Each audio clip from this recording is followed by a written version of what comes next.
Fala, torcida vascaína, Felipe Tiru de volta na área, em trânsito aqui, tô viajando, né, mas nem por isso eu vou deixar de falar do nosso Vascão e da partida aí que aconteceu nesse domingo e fechou o Campeonato Brasileiro, que foi Vasco 1, Chapecoense 1. E se no pré-eleição eu falei que o jogo seria uma síntese do que foi a temporada do Vasco, eu posso dizer que o resultado da partida também foi uma síntese do que foi o campeonato, né?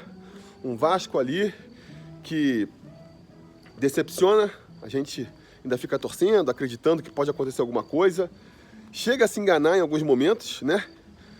O gol do Pikachu ali deu uma ilusão de que a gente poderia pelo menos vencer a partida, apesar do péssimo desempenho, mas no final nem isso a gente conseguiu. Sofreu um empatezinho no final ali para castigar os mais de 60 mil torcedores vascaínos que foram no estádio, né? Eu infelizmente, já imaginava que pudesse acontecer alguma coisa desse jeito. Eu falei isso no pré-eleição. Teve uma galera que reclamou, né? Alguns com educação, outros não, nem tanto. Mas no final o que eu posso dizer é que, infelizmente, falo assim, sem nenhum orgulho, infelizmente eu estava certo, né? Eu vi gente reclamando porque eu chamei, que eu estava ofendendo o time do Vasco, porque eu falei que os caras são medianos. Eu sinceramente escolhi a palavra mediano até para não ofender. Podia ter falado medíocre, preferi falar mediano para não ofender, porque eu acho que é um elenco que tem seus méritos, teve muita entrega, se esforçou. A gente não teve um ano pior, muito por conta do comprometimento desse grupo, mas tecnicamente os caras são muito fracos. Se eles não estiverem 100% focados, se eles não estiverem entregando tudo em campo, o Vasco não consegue resultados. E é isso que eu falei, sabe? Quando eu quis falar que o time era mediano. Aí teve um cara que falou assim, o time é ruim mesmo, mas o que você esperava? Eu não esperava nada, eu esperava isso que aconteceu, na verdade. Tanto que se você pegar ali, eu esperava até um pouco pior. Se você pegar uma live que eu fiz com o João Almirante e com o Juninho, lá do Machão da Gama, antes de começar o campeonato, eu falei que eu achava que o Vasco terminava em 13º. Terminou em 12º, então terminou até melhor do que eu esperava.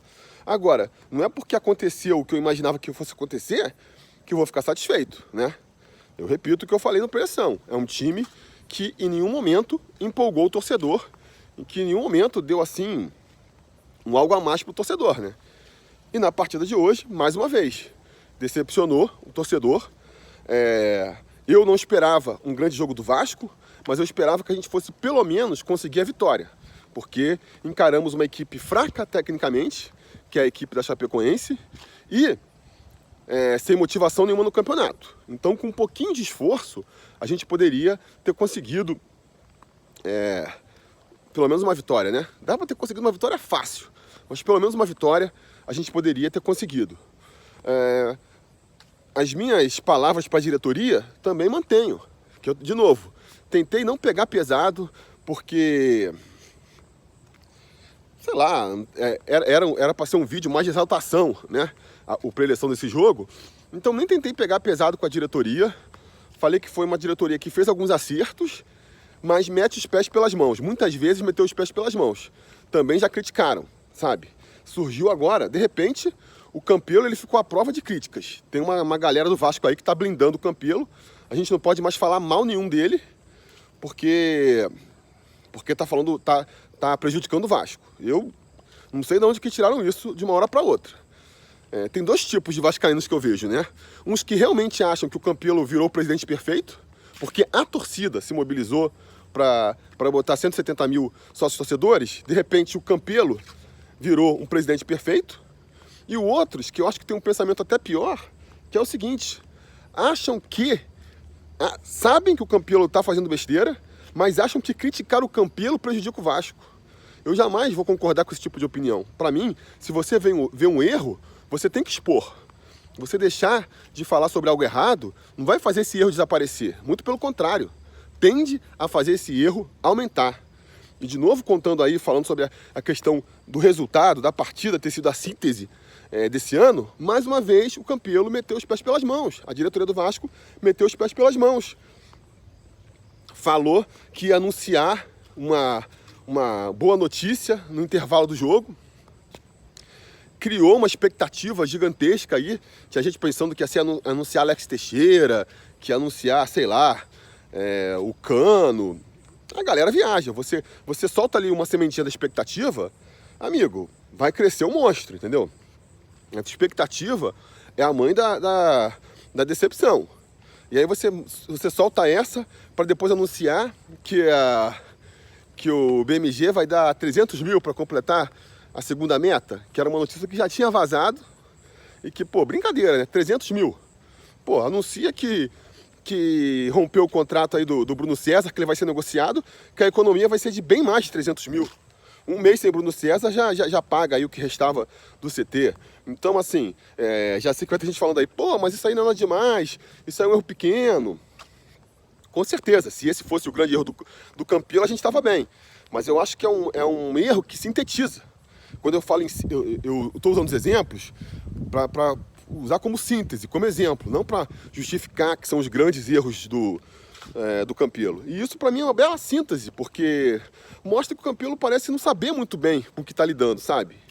O cara mandar essa e achar que tá mandando bem, e achar que quando ele anunciar, ele fala assim, vou anunciar uma novidade, e ele achar que quando ele avisar a novidade no Maracanã, e a novidade for essa, o pessoal vai gostar, o cara, pô, ele não tá sabendo, é um despreparado. Não sabe exatamente com o que ele tá lidando. Isso eu acho bem problemático também. Então, acho que, repito, mantenho as críticas que eu fiz e mantenho o elogio, né? Eu falei que o grande feito desse jogo final, que sintetizava o grande feito da temporada, é a torcida abraçando o time, indo nesse jogo, lotando o Maracanã, apesar de tudo. Fez uma festa bonita, fez um mosaico bonitão, cantou pra caramba, festejou quanto deu. No final, né, a partida foi tão decepcionante que acabou até reclamando um pouquinho, mas poderia ter reclamado bem mais. Então fica os parabéns pra torcida aí. E pra falar do jogo, cara, foi um jogo bem fraco tecnicamente. Eu, sinceramente, esperava mais do Vasco, por mais que eu não esperasse nenhum jogo brilhante, que eu já comentei, né? Até pela dificuldade, pela fragilidade do adversário e até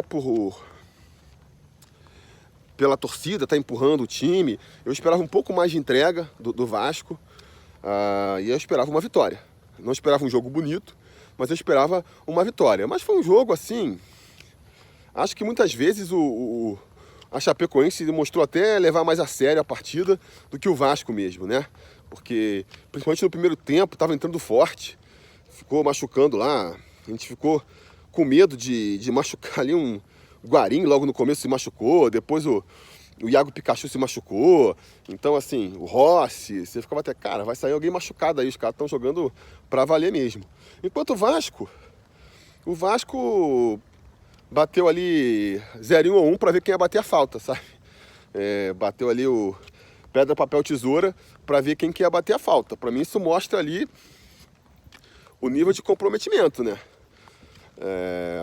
Enfim, perdeu mais uma oportunidade também de dar chance para a molecada da base. O Richard estava suspenso, em vez de dar uma chance para o Bruno Gomes, sei lá, para outro, vai dar mais uma chance para o Felipe Bastos. Para quê? Só falta renovar com o Felipe Bastos, né? Tô com medo, acho que vai acontecer isso. O Felipe Bastos vai acabar renovando aí com o Vasco pro ano que vem. De novo também, pô, botar Henrique, botar Ribamar. Pra quê, cara? Pô, bota uma molecada da base aí, vamos ver. Já vamos pensando no ano que vem. Quem critica, que fala, pô, mas o jogo vale coisa, o jogo vale pontuação, vale premiação, não pode... Cara, que você acha que tirar o Ribamar ia fazer alguma diferença? O Peck entrou no segundo tempo, jogou pior que o Ribamar. O Alexandre Melo ia jogar pior que o Henrique. O Bruno Gomes ia jogar pior do que o Felipe Bastos. Não ia. Então, assim, é uma questão só de planejar. Mas parece que depois do segundo tempo, o Fernando Miguel sente lá uma disposição, tem que ser substituído. O cara me arruma de botar o Sidão. O pessoal no grupo lá dos apoiadores estava até zoando, que a surpresa do intervalo foi o Sidão voltar a agarrar no Vasco. Pô, não faz sentido, o cara vai ser liberado, sabe? Por que não bota o Alexander? A gente já podia testar, ver se o garoto era bom ou não, dar uma experiência de jogar no Maracanã cheio, com a torcida pressionando. Isso tudo agrega. Não, parece que não quer magoar, sabe? Não quer magoar o Sidão, não quer magoar o Felipe Bastos, que são jogadores mais experientes. Tá botando os jogadores na frente do Vasco. Errado, pô. O Grêmio jogou com a molecada toda lá contra o Goiás. O São Paulo mandou a molecada toda para jogar contra o CSA. O Fluminense subiu agora na reta final, subiu um moleque do Sub-20 lá para tentar salvar os caras. Fez 2 gols hoje. Se fosse no Vasco, eu ia estar falando, pô, vai botar o cara no Sub-20 na frigideira, vai queimar o garoto. Sabe? Não faz sentido. Então, assim... depois, substituir o Marco Júnior também não fez sentido. A única substituição que foi legal foi mesmo mais uma oportunidade aí pro Peck, que está conseguindo seu espaço. Acho que o jogo cresceu um pouco depois que ele entrou. Deu um pouco mais de movimentação ali no ataque, né? Esse é o efeito do Ribamar. O cara sai do time, entra um molequinho da base ali, já faz um salseiro diferente. Já traz uma movimentação diferente. Então o Vasco vai criar mais chances no segundo tempo. O Rossi vai perder uma oportunidade incrível, né? Livre pro gol. Que vai culminar no pênalti do Pikachu. E ali a gente esperava que pelo menos esse alento, né, ia ter. Na verdade até foi bom pra mim ter empatado em 1-1 do que se fosse 0-0. Porque, pô, não premiar a torcida do Vasco nem com um golzinho ia ser muita maldade. Então ainda tiveram a oportunidade, vascaínos presentes lá no Maracanã, de pelo menos vibrar com um gol, mas finalmente, no final ali, nos acréscimos, sintetizando o que foi a temporada do Vasco também, essa temporada de frustração e de deixar as oportunidades escaparem na reta final e fechar a temporada com mais um gol nos acréscimos, que a gente tomou tantas vezes. Acho que, pô, fechou aí com a síntese do que foi essa temporada. Então, galera, é bola pra frente agora, vamos pensar em 2020, torcer para os erros que foram cometidos em 2019 não serem cometidos na próxima temporada, torcer para que a diretoria tenha aprendido, né? Tenha aprendido com os erros que cometeu nesses 2 primeiros anos e torcer também para a torcida do Vasco não desanimar, não desacreditar, porque, pô, fez aí um ano lindo que foi terminar com essa mobilização incrível. Tanto a associação em massa quanto a presença nesse jogo aí são admiráveis. Eu espero que o time não decepcione a torcida e que a gente siga com esse movimento aí. Porque é isso que vai salvar o Vasco, sabe? É isso que vai salvar o Vasco e vamos continuar cobrando. Eu acho que essa associação teve muito aí um espírito de festa, de celebração, de alegria, que tem que ter mesmo, porque, pô, foi uma coisa linda, foi uma coisa histórica, foi uma coisa que vai estar marcada, então a gente tem que celebrar isso sim. Agora, a gente também não... Agora tem que, assim, ver o lado de responsabilidade disso também, né? E cobrar cada vez mais de quem tem ali o tinta na caneta, para usar uma expressão aí que o presidente gosta, cobrar desse pessoal para fazer a coisa certa. Agora a gente tem argumento, né? Eles viviam falando lá que sempre que a torcida cobrava do Campelo, ele usava a desculpa do que tem que associar para ajudar. Pois bem, a torcida se associou.